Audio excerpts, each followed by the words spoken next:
வணக்கம். 3/3/2019 டிஎன்பிஎஸ்சியில் கண்டக்ட் பண்ண குரூப் 1 எக்ஸாமுடைய மேத்தமெட்டிக்ஸை தான் டிஸ்கஸ் பண்ண போகிறோம். 54 ஒரு விளையாட்டு திடல் செங்கோண முக்கோணம் வடிவில் உள்ளது. செங்கோணத்தை தாங்கும் பக்கங்கள் 50 மீட்டர் 80 மீட்டர். திடலில் சிமெண்ட் பூச சதுர மீட்டருக்கு ஒரு 5 வீதம் ஆகும் மொத்த செலவை காண். ஒரு விளையாட்டு திடல் செங்கோண முக்கோணம் வடிவில் உள்ளது. செங்கோண முக்கோணம்னா இதுதான் செங்கோண முக்கோணம். அதாவது இங்கே வந்து 90 டிகிரி இருக்கணும். செங்கோணத்தை தாங்கும் பக்கங்கள் 50 மீட்டர் 80 மீட்டர். அதாவது the sides adjacent to the right angle. இந்த ரைட் ஆங்கிளுக்கு அடுத்துள்ள பக்கங்கள், அதாவது இது 50 மீட்டர், இது வந்து 80 மீட்டர். இதில் எந்த சந்தேகமும் கிடையாது. செங்கோணத்தை தாங்கும் பக்கங்கள் கொடுத்துட்டாங்க. சிமெண்ட் பூசா சதுர மீட்டருக்கு ரூஃப் 5, அதாவது ₹5 per ஸ்கொயர் மீட்டருக்கு மொத்த செலவை கேட்டுக்கிறாங்க. இதுக்கு முதல்ல நம்ம செங்கோண முக்கோணத்தின் பரப்பளவு கண்டுபிடிக்கணும். செங்கோண முக்கோணத்தின் பரப்பளவு equal to ½ × b × h, ½ BH. அதாவது b வந்து பேஸு, அடிப்பக்கம், h வந்து ஹைட்டு உயரம். அடிப்பக்கம் இன்ட்டு உயரம், ½ × அடிப்பக்கம் இன்ட்டு உயரம். அடிப்பக்கம் நம்மளுக்கு எல்லாம் தெரியும், இதுதான் 50 மீட்டர் பேஸ் பி, உயரம் 80 மீட்டர் ஹெச். மாற்றிக்கும் தான் போட்டுக்கலாம், இதனால் ஒன்றும் பிரச்சனை கிடையாது. ½ BH, ½ × 50 × 80 2ஆல் அடித்தோம்னா 4 2 8 40. 5 20 2000. 2000 சதுர மீட்டர் அல்லது மீட்டர் ஸ்கொயரு. இதில் எந்த சந்தேகமும் இல்லைன்னு நினைக்கிறேன். ஏன்னா 50க்கு இது ஒரு மீட்ரு, இது ஒரு மீட்ரு, மீட்டர் பெருக்கல் மீட்டர், மீட்டர் ஸ்கொயரு. ஒரு சதுர மீட்டருக்கு ஒரு 5 வீதம் கொடுத்துட்டாங்க. அப்படின்னா 2000 சதுர மீட்டருக்கு எவ்வளோ? 2000 பெருக்கல் 5, 2000 பெருக்கல் 5 ஈக்குவல் டு 10,000. 10,000 ரூபாய். 10,000 ரூபாய் செலவாகும். சி ஆப்ஷன் தான் வந்து எக்ஸாக்ட்லி கரெக்டு. ₹10,000.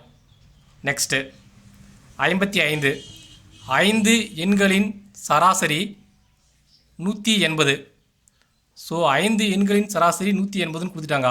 அவற்றில் ஒரு எண்ணை நீக்கினால் சராசரி 155 என மாறுகிறது எனில் நீக்கப்பட்ட எண்ணை காண்க. 5 எண்களின் சராசரி 10th எக்ஸாமில் 500க்கு எக்ஸாம் வைக்கிறாங்க, 5 சப்ஜெக்ட்டு. ஆவரேஜாக வந்து 90 மார்க் வாங்குறாங்கன்னா அவனுடைய மொத்த மார்க் வந்து 450.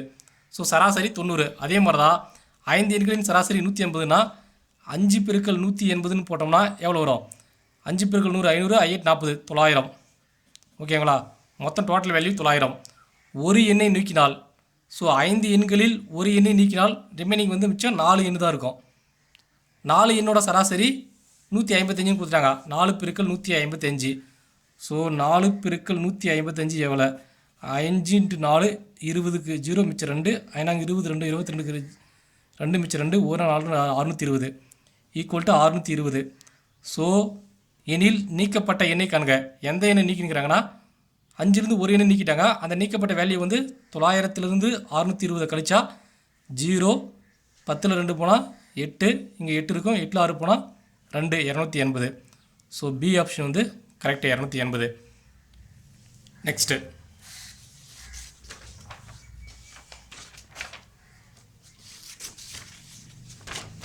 56 ஒரு நபர் 600 மீட்டர் நீளமுள்ள ஒரு தெருவை 5 நிமிடங்களில் கடக்கிறார் எனில் அவரின் வேகத்தை கிலோமீட்டர் பர் மணியில் கூறு. ஒரு நபர் 600 மீட்டர் நீளமுள்ள ஒரு தெருவை 5 நிமிடங்களில் கடக்கிறார். வேகம் ஈக்குவல் டு தூரம் பை காலம். தூரம் வந்து மீட்டராக இருக்கலாம் அல்லது கிலோமீட்டராக இருக்கலாம். காலம் வந்து செகண்டாக இருக்கலாம், 6 மினிட்டாக இருக்கலாம். ஏதோ ஒன்று. நம்மளுக்கு கேட்குற கேள்வி கிலோமீட்டர் பர் மணி, அதாவது கிலோமீட்டர் பர் அவர், அதாவது சிம்பிளாக கேட்குறாங்க. 600 மீட்டர் வேகம் ஈக்குவல் டு தூரம் எவ்வளோ? அதான் 600 மீட்டர் நீளம் தான் தூரம். 600 மீட்டர் டிவைட் பை 5 நிமிடங்கள் காலம். மீட்டர் பர் நிமிடம்னு இருக்குது. இதை கிலோமீட்டர் பர் நிமிடத்தில் மாற்றணும். ப்ரொசீஜர் என்னென்னு பார்த்தோம்னா 1000 மீட்டர் சிம்பிளாக தான் போடலாம். 1000 மீட்டர் ஈக்குவல் டு 1 கிலோமீட்டர். அப்போ 1 மீட்டர் ஈக்குவல் டு 1/1000 கிலோமீட்டர்னு எழுதலாம். இதில் எதுவும் டவுட் இருக்குங்களா? இல்லை. 60 நிமிடங்கள் 60 மினிட்ஸ் ஈக்குவல் டு 1 ஹவர். அதாவது 60 நிமிடங்கள் ஈக்குவல் டு 1 மீட்ரு. அதாவது 1 நிமிடம் ஈக்குவல் டு 1/60 மணி. இதில் எந்த சந்தேகம் இருக்காது நினைக்கிறேன். சப்ஸ்டிட் பண்ணிங்கன்னா ஆன்சர் வந்துடும். ஸோ 600 பெருக்கல் 1 மீட்டர் ஈக்குவல் டு என்னது?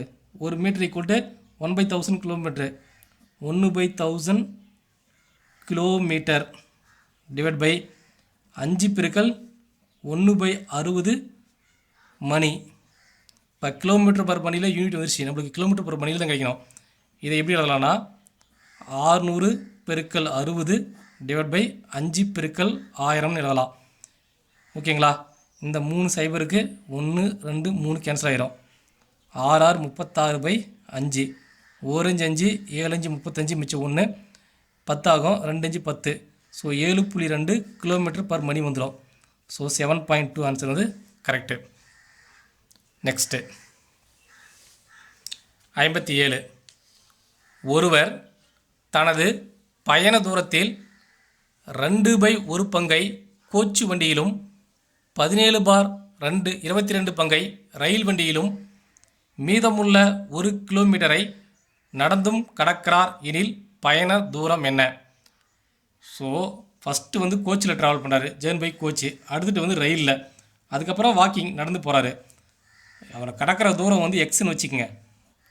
கடக்கிற தூரம் இது மொத்த தூரம் வந்து எக்ஸ் தூரம், எக்ஸ் கிலோமீட்ரு. ஓகேங்களா? அதில் இந்த எக்ஸ் கிலோமீட்டரில் 2/11 எக்ஸை வந்து கோச்சில் கிராஸ் பண்ணுறாரு. 17/22 எக்ஸை வந்து ட்ரெயினில் ரயிலில் கிராஸ் பண்ணுறாரு, அதாவது கடக்கிறாரு. Plus 1 kilometre. இதெல்லாம் சேர்ந்தது தான் எக்ஸ் கிலோமீட்ரு. அதாவது 2/11 x plus 17/22 x plus 1 kilometre equal to x kilometre. ஓகேவா? இந்த எக்ஸ் எவ்வளோன்னு தெரியாது, அதை தான் இந்த வடிவத்தில் அவர் கிடக்கிறாரு. இதையும் சிம்பிளிஃபை பண்ணால் என்ன வரும்? 11க்கும் 2க்கும் 22க்கும் மீசிமா கண்டுபிடிச்சா 11, 1 11 2 11 22. ஸோ பொதுவாக 22 எடுத்துக்கலாம். 11ல் 2 11 இருக்குது. So 2 4 plus 2 4 x. 22ல் 1 22 இருக்குது, 17 எக்ஸ்ன்னு எழுதிக்கலாம். Plus 1 kilometre equal to x kilometre. So 17ம் 4ம் எவ்வளோ வரும்? 21 x divide by 22 plus 1 kilometre equal to x kilometre. ஓகேங்களா? இதில் இந்த எக்ஸ் வந்து இந்த பக்கம் கொண்டு வருவோம், இல்லை இது அந்த பக்கம் கொண்டு போயிடுவோம். 1 kilometre equal to x minus 21 x by 22 எழுதலாம். இதை வந்து 22 x minus 21 x divide by 22 எழுதலாம். இதை வந்து 22 எக்ஸில் 21 எக்ஸ் பண்ணால் எக்ஸ் பை 22 எழுதலாம். இங்கே 1 கிலோமீட்டர் இருக்குது. குறுக்கு பெருக்கல் பெருக்குனா எக்ஸ் ஈக்குவல் டு 22 கிலோமீட்டர் வந்துடும். ஸோ பயண தூரம் வந்து 22 கிலோமீட்டரு. ஓகேங்களா? நெக்ஸ்ட்டு 58.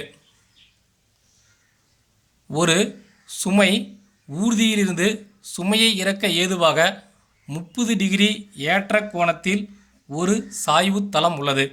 சாய்வு தளத்தின் உச்சி தரையிலிருந்து 0.9 மீட்டர் உயரத்தில் உள்ளது எனில் சாய்வு தளத்தின் நீளம் யாது? இப்போ வந்து ஒரு லாரியிலேருந்து ஏதோ ஒன்று இறக்குறாங்க, அது சாய்வு தளத்தில் இருக்குது. சாய்வு தளத்தில் இருக்கும்போது இது வந்து 30 டிகிரி, இந்த டிகிரியில் இருக்குது, 30 டிகிரியில். ஓகேங்களா? எவ்வளோ பூமியிலேருந்து எவ்வளோ தூரத்தை உயர்த்துறாங்கன்னா 0.9 மீட்டர் உயரத்தில் இருக்குது. இது கொடுத்துட்டாங்க. இதனுடைய இந்த சாய்வு தளத்துடைய நீளம் என்னான்னு கேட்குறாங்க. நம்மளுக்கு தெரியும் சைன் தீட்டா ஈக்குவல் டு எதிர்பக்கம் பை கர்ணம். சைன் தீட்டா ஈக்குவல் டு எதிர்பக்கம் பை கர்ணம். சைன் 30 டிகிரி கொடுத்துட்டாங்க. சைன் 30 டிகிரி ஈக்குவல் டு இதுதான் எதிர்பக்கம், இது கர்ணம், இது அடுத்துள்ள பக்கம். Opposite side, adjacent side, hypotenuse. So sine எதிர்பக்கம் வந்து 0.9, கர்ணம் வந்து தெரியாது, அதுதான் எக்ஸ்ன்னு வச்சுக்கோங்க. இதுதான் கர்ணம், கர்ணம் எக்ஸு. ஸோ சைன் 30க்கு என்னது 1/2. எப்படின்னா 0, 1/4, அரை, 3/4, 1. இதை ரூட் எடுத்துக்கணும்னா 0, 1/2, 1/√2, √3/2, 1 ஆகணும். இது 0 degree 30 degree 45 degree 60 degree 90 degree. So 30 டிகிரிக்கு வந்து 1/2 1/2 ஈக்குவல் டு 0.9 எக்ஸு. அப்போ x equal to 0.9 × 2 equal to 2 18 1.8 metre. So 1.8 metre வந்து கரெக்டு. சி ஆப்ஷன் தான் கரெக்டு. Okay, that's all. 5 கணக்கு பார்த்துட்டோம். அடுத்த 5 கணக்கு அடுத்த வீடியோவில் பார்ப்போம்.